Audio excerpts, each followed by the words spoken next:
Lecture number 8।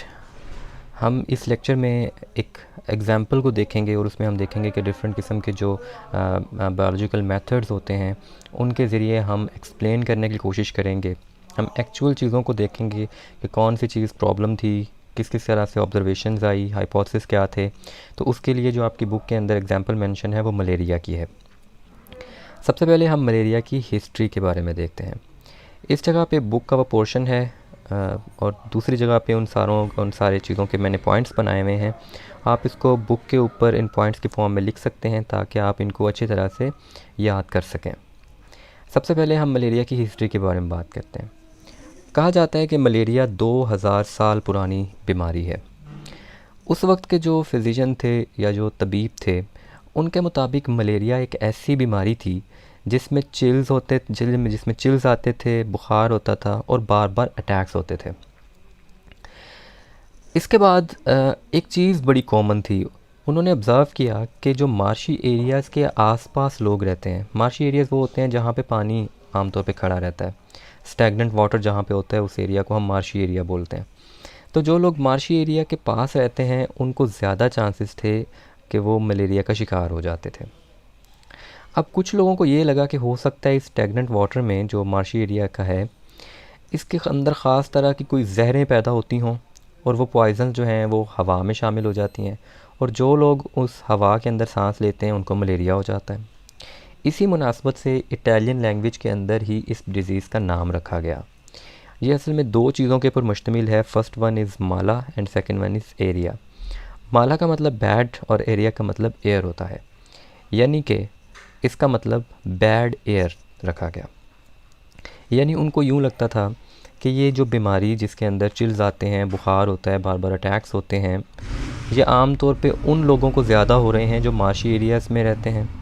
और क्यों हो रहे हैं कि हो सकता है मार्शी एरियाज़ के अंदर कुछ जहरें पैदा होती हैं, जब वो हवा के अंदर शामिल हो जाती हैं और सारे वो लोग जो उस हवा के अंदर सांस लेते हैं उनको मलेरिया हो जाता है। कुछ लोगों ने इस चीज़ को टेस्ट करने के लिए वो पानी पी कर भी देखा, लेकिन उनको मलेरिया नहीं हुआ।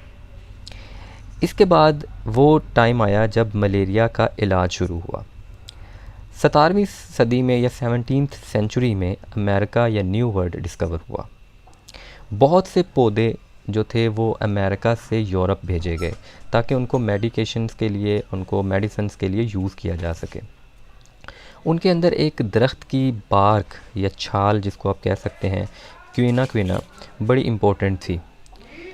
क्विना की मदद से मलेरिया का इलाज हो रहा था। इसके बाद क्योंकि क्विना को पहुंचाने में थोड़ी मुश्किलात का सामना करना पड़ रहा था, तो जो लोकल मर्चेंट्स थे उन्होंने क्विना की जगह एक दूसरी बार्क जिसका नाम सिनकोना था, उसको डिलीवर करना शुरू कर दिया। सिनकोना की मदद से भी या सिनचोना की मदद से भी मलेरिया का इलाज होने लग पड़ा, क्योंकि उसके अंदर भी मौजूद थी क्यूनिन। तो क्यूनिन ऐसी चीज़ होती है जो मलेरिया को ठीक करने में इस्तेमाल होती है। तो अगर हम इस पूरी स्लाइड के अंदर देखें तो हमने 7-8 पॉइंट्स देखे हैं। सबसे पहले हमने इसकी हिस्ट्री देखी और हमने कहा कि ये कितनी पुरानी डिज़ीज़ है, इसका नाम कैसे बना, इस डिज़ीज़ को वो किस तरह से वो डिस्क्राइब करते थे। बाद में हमने उसको देखा कि इसका इलाज किस तरह से हुआ और दो हमने जो हैं वो चीज़ें इसके अंदर पढ़ी, एक क्विना और दूसरा सिनचोना। अच्छा जी, इसके बाद मलेरिया को ट्रीट तो किया जा रहा था, जिसको मलेरिया होता था उसका इलाज तो किया जा रहा था, लेकिन उसकी कॉज़ का अभी तक भी लोगों को पता नहीं था कि मलेरिया हो क्यों रहा है। 200 साल के बाद उनको पता चला कि बहुत सी ऐसी बीमारियां भी हैं जो छोटी छोटी क्रिएचर्स जिनको माइक्रो ऑर्गेनिजम्स कहते हैं उनकी वजह से होती हैं। तो हो सकता है कि मलेरिया भी उन्हीं बीमारियों में से एक हो। 1878 के अंदर एक फ्रेंच आर्मी फिजिशियन आया, लेवरन जिसका नाम था। उसने मलेरिया की कॉज जानने के लिए काम शुरू कर दिया। तो मुख्तलिफ़ लोग जो मलेरिया का शिकार हो रहे थे उसने उनका ब्लड निकाला और उसको माइक्रोस्कोप के अंदर ऑब्ज़र्व किया। जब उसने उनको माइक्रोस्कोप के अंदर ऑब्ज़र्व किया तो उनको पता चला कि छोटी छोटी क्रिएचर्स इसके अंदर, इनके खून के अंदर मौजूद थी। लेकिन उस वक्त इस साइंटिस्ट के काम को इतनी ज़्यादा पजीराई नहीं मिली। उसके 2 साल के बाद एक और साइंटिस्ट आया, उसने भी सेम एक्सपेरिमेंट किया, उसको भी सेम क्रिएचर्स इसमें मिली। फिर 3 साल बाद एक और साइंटिस्ट आया, उसने भी मलेरियल पेशेंट का ब्लड लिया, उनको माइक्रोस्कोप के अंदर ऑब्ज़र्व किया और उनको भी ये क्रिएचर्स देखने को मिली। फाइनली इन क्रिएचर्स का नाम प्लाज्मोडियम रख दिया गया। प्लाज्मोडियम वो क्रिएचर थी जिसको 3 साइंटिस्ट ने देखा था और वो मलेरिया की कॉज थी। ठीक है, इस बेस के ऊपर मुख्तलिफ़ किस्म के हाइपोथेसिस बनाए गए, मुख्तलिफ़ किस्म की ऑब्जर्वेशंस बनाई गई। पहली ऑब्जर्वेशन जो थी वो ये थी कि मलेरिया और मार्शी एरियाज़ का कोई आपस में रिलेशन है, लेकिन वो क्या रिलेशन है वो समझ में नहीं आ सका, क्योंकि पीने से तो मलेरिया नहीं हो रहा था। हम देख चुके हैं पहली स्लाइड के अंदर कि कुछ लोगों ने टेस्ट करने के लिए मार्शी एरिया का वाटर पी के देखा था, लेकिन उनको मलेरिया नहीं हुआ था। लेकिन फिर भी सम सॉर्ट ऑफ रिलेशनशिप जो था वो एग्जिस्ट कर रहा था मार्शी एरियाज़ में और मलेरिया में। क्योनिन जो थी वो एक इफ़ेक्टिव ड्रग के तौर पे सामने आ रही थी जो मलेरिया को क्योर करने के लिए इस्तेमाल हो रही थी। मार्शी एरिया का वाटर पीने से मलेरिया बिल्कुल नहीं हो रहा था। प्लाज्मोडियम देखा जा रहा था जो भी मलेरियल पेशेंट थे उनके ब्लड के अंदर। अब हमारे पास ऑब्जर्वेशंस आ गई हैं, हमने हिस्ट्री जो थी उसकी वो सारी देख ली, हमारे पास ये ऑब्जर्वेशंस आ गई हैं। ये ऑब्ज़र्वेशन हमने अपनी सेंसेस की मदद से बनाई हैं, जैसे हम ऑब्ज़र्वेशंस की स्लाइड्स में पढ़ चुके हैं कि किस तरह से ऑब्ज़र्वेशंस बनाई जाती हैं। इन ऑब्ज़र्वेशन की बेस पे अब हाइपोथेसिस बनाया गया कि अगर सारे लोगों के जिनको मलेरिया हो रहा है उनके खून के अंदर अगर प्लाज्मोडियम पाया जा रहा है तो उसकी बेस के ऊपर एक टेंटेटिव आइडिया बनाया गया उस ऑब्ज़र्वेशन की बेस के ऊपर कि Plasmodium is the cause of malaria, कि हो सकता है मलेरिया की वजह प्लाज्मोडियम हो। लेकिन ये एक टेंटेटिव ऑब्ज़र्वेशन थी, एक टेंटेटिव आइडिया था, इसको सही या गलत अभी साबित करना था। उससे भी पहले हमने हाइपोथेसिस को लिंक करना था लॉजिकल रीजनिंग के साथ। तो हमने एक डिडक्शन बनाई।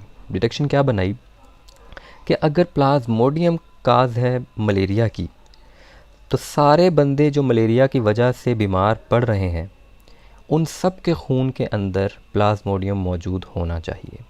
यानी हम एक बड़ी स्टेटमेंट से स्पेसिफ़िक स्टेटमेंट की तरफ जा रहे हैं, एक जनरल आइडिया से हम एक स्पेसिफ़िक आइडिया की तरफ जा रहे हैं कि अगर प्लाज्मोडियम ही वजह है मलेरिया की, तो सारे के सारे पेशेंट्स जो मलेरिया के हैं उन सब के खून के अंदर प्लाज्मोडियम मौजूद होना चाहिए। अगर उनके खून के अंदर प्लाज्मोडियम मौजूद होगा तो हमारा हाइपोथेसिस ट्रू साबित होगा। अगर उनके खून के अंदर प्लाज्मोडियम मौजूद ना हुआ तो ये हाइपोथेसिस रिजेक्ट हो जाएगा। जब इसको एक्सपेरिमेंट के थ्रू देखा गया, एक्सपेरिमेंट किस तरह से किया गया, उन्होंने 100 मलेरियल पेशेंट्स जो थे उनको एग्ज़ामिन किया माइक्रोस्कोप के अंदर, उनके ब्लड को। उनमें से 7 ऐसे लोग थे जो हेल्दी थे लेकिन फिर भी उनके खून के अंदर हमें प्लाज्मोडियम देखने को मिला। ठीक है, अच्छा, उन लोगों को इंक्यूबेशन पीरियड के अंदर रखा गया। इंक्यूबेशन पीरियड वो पीरियड होता है कि जब कोई भी पैरासाइट बॉडी के अंदर आया है और मलेरिया के जो सिम्टम्स हैं या किसी भी डिज़ीज़ के सिम्टम्स शो होने के दरमियान का जो वक्त है उसको इंक्यूबेशन पीरियड कहा जाता है। तो यानी कि एक कंट्रोल्ड एक्सपेरिमेंट किया गया। कंट्रोल्ड एक्सपेरिमेंट के अंदर 100 लोगों का एक ग्रुप लिया गया और उनके खून के सैंपल्स लिए गए और उनमें देखा गया माइक्रोस्कोप में कि सब के खून के अंदर प्लाज्मोडियम मौजूद है, तो उन सब के खून के अंदर प्लाज्मोडियम मौजूद था। तो एक चीज़ साबित हो गई कि प्लाज्मोडियम ही वजह थी मलेरिया की, यानी कि एक हाइपोथेसिस हमारे पास ट्रू साबित हो गया। अब इस पूरे एक्सपेरिमेंट के, अब इस पूरे चीज़ के 2 हिस्से हैं। पहले हिस्से में तो हमने ये देखा कि मलेरिया की वजह क्या थी, हमें पता चल गया कि मलेरिया की वजह प्लाज्मोडियम था। लेकिन दूसरा सवाल हमारे जहन में अभी तक भी रह गया है कि प्लाज्मोडियम खून के अंदर आ कैसे रहा है। यहाँ पे एक दूसरे एक्सपेरिमेंट का, एक दूसरी चीज़ का आगाज़ हुआ, दूसरे सेक्शन का आगाज़ हुआ। अभी तक 2 मशहूर ऑब्जर्वेशंस थी, मलेरिया और मार्शी एरिया का कोई आपस में लिंक है और मार्शी एरिया का पानी पीने से मलेरिया नहीं हो रहा।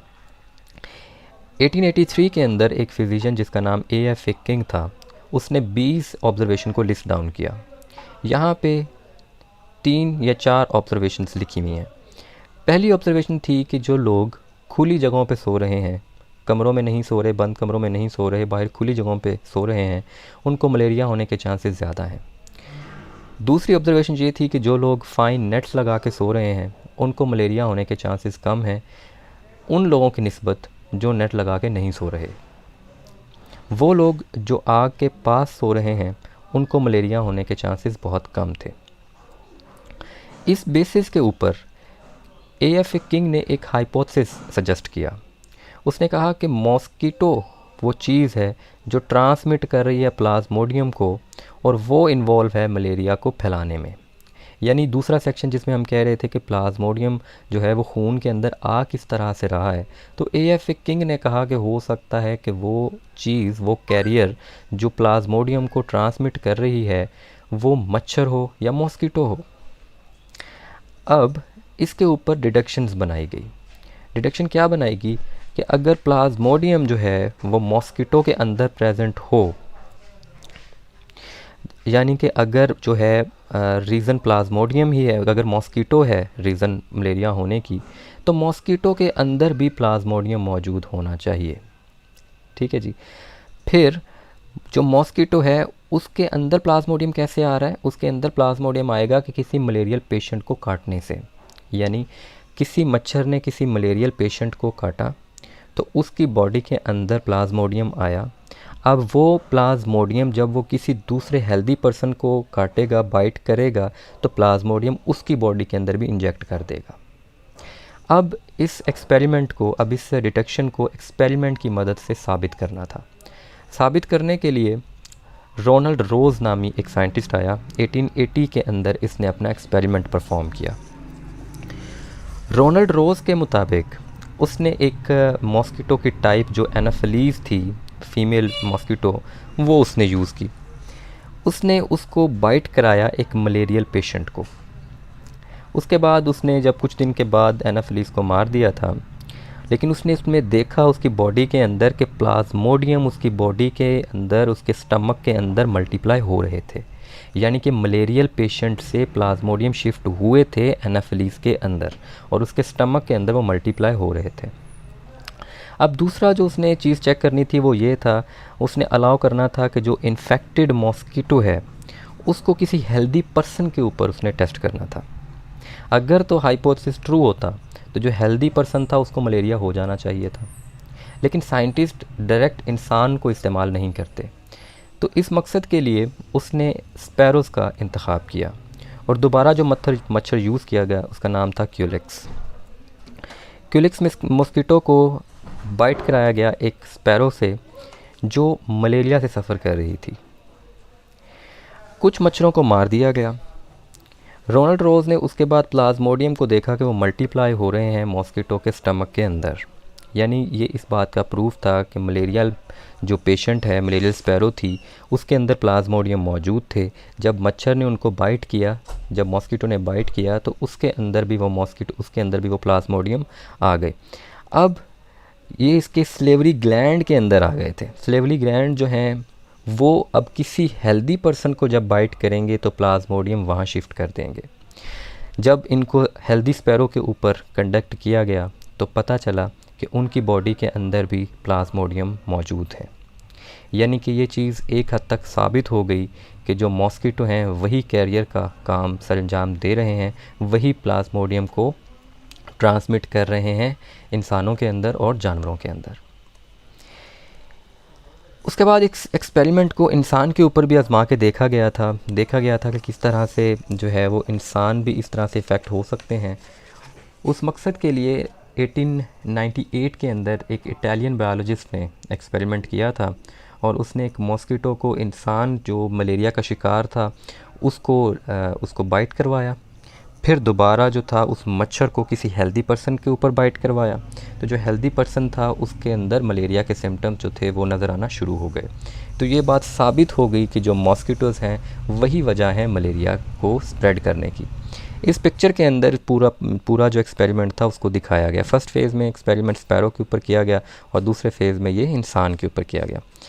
अच्छा जी, मच्छर सबसे पहले स्पैरो जो मलेरिया का शिकार थी, जो बीमार थी, उसको बाइट कराया गया एक मॉस्किटो के साथ जिसका नाम क्यूलेक्स था।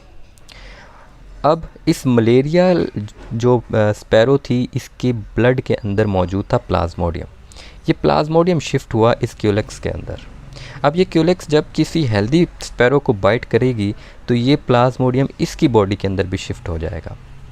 तो एक एक्सपेरिमेंट तो यहाँ साबित हो गया। दूसरे नंबर पे सेम एक्सपेरिमेंट हमने इंसान के साथ किया। जब हमने एक जो मलेरियल पेशेंट था उसको एक मच्छर से लड़वाया, तो उसके प्लाज्मोडियम शिफ्ट हुए इसके मॉस्किटो के अंदर, इसके सलेवरी ग्लैंड के अंदर आए। जब इसने किसी हेल्दी पर्सन को बाइट किया तो इसने प्लाज्मोडियम को ट्रांसमिट कर दिया हेल्दी पर्सन के अंदर। तो ये चीज़ कंफर्म होगी कि जो मेन कॉज थी मलेरिया की वो मॉस्किटो है।